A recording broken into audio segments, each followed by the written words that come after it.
जो अखबार में न्यूज़ आ रहे थे उससे ऐसा लग रहा था कि कतिपय भ्रांतियां हैं और उस एविडेंस के साथ उनको मैसेज भेजा जा रहा है। इवेंट आज का है लेकिन चालान कल कटा है।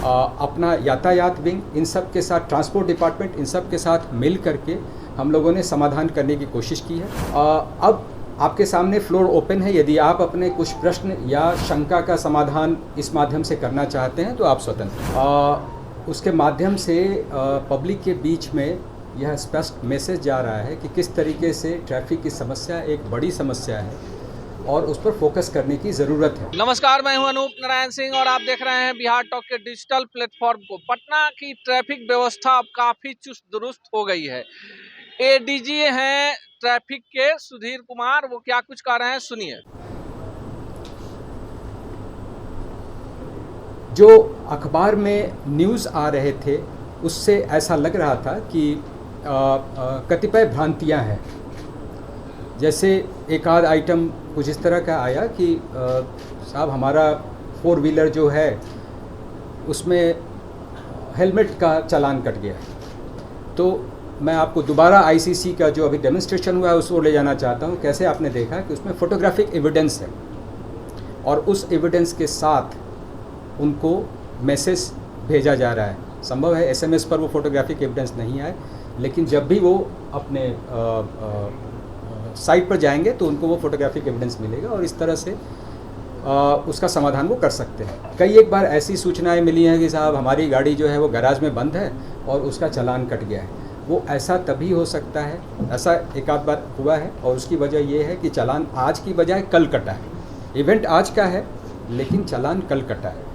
तो यदि आप ये समझ रहे हैं कि आज का इवेंट था तो उसमें गलतफहमी वहाँ पे क्रिएट हो रही है, जिसकी वजह से इस तरह की समस्या आ रही है। कुछ और तरह की समस्याएं थी जिनका हमने एनआईसी, ICCC, अपना यातायात विंग इन सब के साथ, ट्रांसपोर्ट डिपार्टमेंट इन सब के साथ मिल करके हम लोगों ने समाधान करने की कोशिश की है, जिसका असर आने वाले दिनों में आपको स्पष्ट रूप से दिखेगा जब मिनिमम इस तरह की शिकायतें आएंगी। अब आपके सामने फ्लोर ओपन है। यदि आप अपने कुछ प्रश्न या शंका का समाधान इस माध्यम से करना चाहते हैं तो आप स्वतंत्र हैं। उसके बाद मैं फिर दूसरे विषय पर आऊँगा। सर, कई जगह से शिकायत सर कि एक ही गाड़ी के चालान एक ही दिन में 3-3 बार भी कट गए, खास करके मोटरसाइकिल और स्कूटी। ये शिकायत आ रही है अमूमन। उसकी वजह ये है कि आप जब एक से ज़्यादा कैमरों की जद में आते हैं तो वो हर बार आपके ऑफेंस को इवेंट के रूप में जनरेट करता है और उस वजह से फिर इस सिस्टम में वो पिकअप हो जाता है और उतनी बार आपका चालान हो जाता है। MV एक्ट में ऐसा कोई प्रावधान नहीं है। यदि एक बार आपका चालान हो गया किसी इवेंट के लिए, किसी ऑफेंस के लिए, किसी वायलेशन के लिए, तो सर्टेन आवर्स का आपको इम्यूनिटी मिल गया। ऐसा कोई प्रावधान नहीं है। इस वजह से ये बाध्यता आ रही है कि जितनी बार आपका इवेंट ट्रैफिक वायलेशन से रिलेटेड जनरेट होगा उतनी बार आपका चालान कटेगा। टाइम लिमिट सर 12 घंटा या 24 घंटा। मैं वही बता रहा हूँ कि MV एक्ट में ऐसा कोई टाइम लिमिट नहीं है कि अभी आपने एक बार वायलेशन कर दिया तो उसका 12 घंटे का इम्यूनिटी मिल गया आपको। ऐसा कोई प्रावधान नहीं। तो ये जो भी स्वागत है। पिछले कुछ दिनों से कुछ न्यूज़पेपर्स ट्रैफिक के बारे में न्यूज़ को कवर कर रहे हैं और ट्रैफिक के रिलेटेड अवेयरनेस में हमारी मदद कर रहे हैं। उनको मैं सबसे पहले धन्यवाद देना चाहता हूँ। उसके माध्यम से पब्लिक के बीच में यह स्पष्ट मैसेज जा रहा है कि किस तरीके से ट्रैफिक की समस्या एक बड़ी समस्या है और उस पर फोकस करने की ज़रूरत है।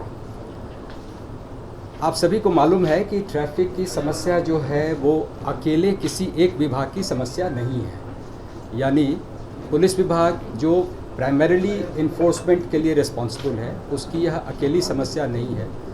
आप सबने अपने न्यूज़ आइटम्स में कवर भी किया है कि किस तरह से सड़क इंजीनियरिंग का पक्ष हो या फिर इंक्रोचमेंट का पक्ष हो या फिर अवैध दुकानों को लगाने का मामला हो, अवैध गाड़ियों के पार्किंग का मामला हो, इस तरीके से वो सभी मिल करके ट्रैफिक की समस्या को जन्म देते हैं। और इस वजह से जब भी हम इस समस्या के बारे में बात करते हैं, उसके सॉल्यूशन के बारे में बात करते हैं, तो तत्काल 3-4 डिपार्टमेंट की अहम भूमिका उसमें हो जाती है। पुलिस के अलावे ट्रांसपोर्ट डिपार्टमेंट, सड़क इंजीनियरिंग विभाग, पटना नगर निगम जैसे नगर विकास विभाग, ये सब उसमें इन्वॉल्व हो जाते हैं। आपने देखा होगा कि ICCC के माध्यम से जो इन्फोर्समेंट का पार्ट है वो हम लोग किस तरीके से मैनुअल से शिफ्ट करके ऑटोमेटिक की तरफ मूव कर रहे हैं, जहां पर कम से कम ह्यूमन इंटरफेस है और जहां मिनिमम ह्यूमन इंटरफेस होगा वहां पे बहुत सारी समस्याएं अपने आप स्वतः समाधान हो जाता है उनका। आपने ये भी देखा कि ICCC के माध्यम से हमारा जो सिस्टम ऑटोमेटिक ई चालान का काम कर रहा है वो कितना रोबस्ट है।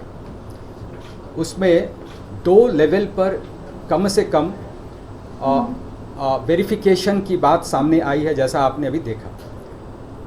इसके बावजूद मैं ये कहना चाहूँगा कि कोई भी सिस्टम 100% परफेक्ट नहीं होता। ऐसी संभावना है कि कुछ त्रुटियां हो सकती हैं। इस सिस्टम में भी हमने देखा है कि त्रुटियों का जो परसेंटेज है वो 1 से 2%, 3% तक है, जो कि परमिसिबल लिमिट में है। इसके बावजूद ऐसी समस्याएं जो इस तरह की कैटेगरी में आती हैं, उनके समाधान के लिए हमने पुलिस अधीक्षक यातायात के कार्यालय में एक ग्रीवांस सेल इस्टेब्लिश कराया। उस ग्रीवांस सेल में आप जो डेडिकेटेड नंबर है उस माध्यम से या ईमेल के माध्यम से अपनी ग्रीवांस दर्ज करा सकते हैं। बिहार रीजन पे भी लगा BMD स्क्रीन है हमारा। ये रेलवे स्टेशन है, पटना जंक्शन हो गया, दानापुर हो गया, राजेंद्र नगर हो गया, गुलजार बाग, पटना सिटी, सारे पे हर प्लेटफॉर्म पे रेलवे के साथ पुलिस स्टेशन पे जाकर हमने कैमरा लगाया।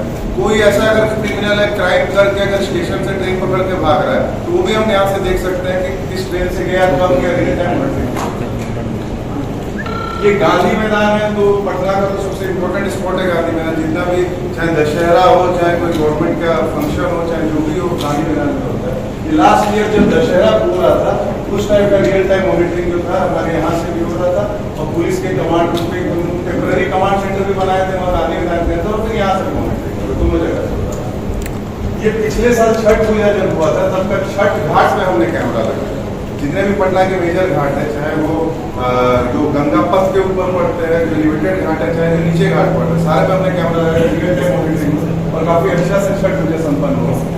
आगे ये इस साल 26 जनवरी का परेड जो हुआ था गांधी मैदान में, वो भी यहाँ से मॉनिटरिंग हुआ। परेड यहाँ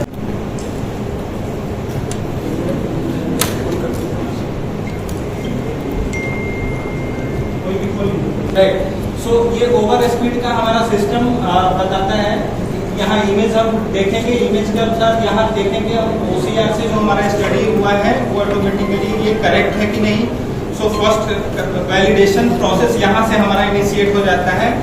अगेन इसमें फीचर्स है कि if one violator having violated 2 और 3 टाइप ऑफ वायलेशन, तो उसको हम यहाँ पे कंपाइल कर सकते हैं। अगर 2 व्हीलर के केस में नो हेलमेट भी है तो हम यहाँ पे जैसे चेक करेंगे तो that will be covered, right. जैसे व्हीकल रॉन्ग वे पे आ रहा है तो वो भी कवर्ड आएगा, वो भी।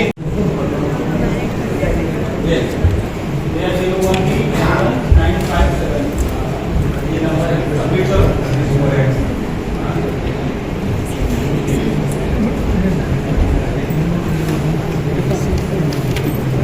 Practice should not be same.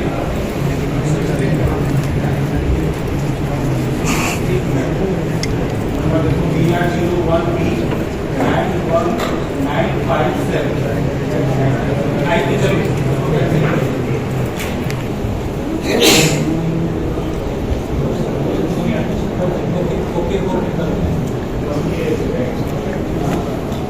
Tempered है नंबर, कोई बात नहीं।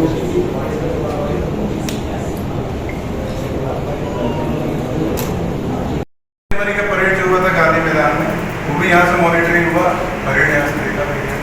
ये हमारे minister sir, honourable chief minister minister, deputy chief minister हमारे अर्बन डेवलपमेंट के मिनिस्टर सर आए थे, हमारा कमांड सेंटर विजिट करके गए, उन्होंने भी देखा सेंटर। एसीएस सर का हमारे डिपार्टमेंट के एसीएस यहाँ पे फिर एक रियल टाइम, फिर यहाँ पे हम ये देखें जैसे गाड़ी नंबर है वो तो आई आएगा।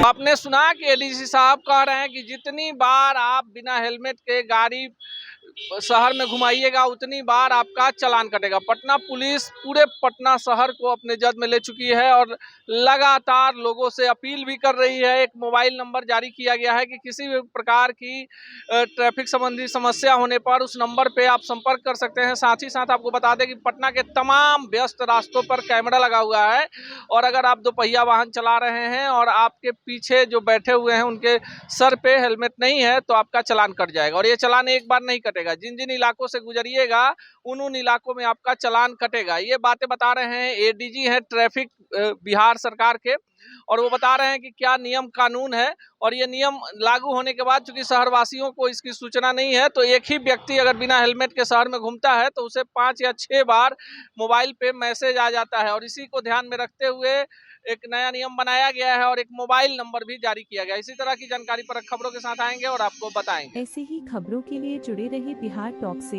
यूट्यूब पर लाइक और सब्सक्राइब करें, बेल आइकन जरूर दबाएं। फेसबुक, ट्विटर और इंस्टा पर फॉलो करें। धन्यवाद।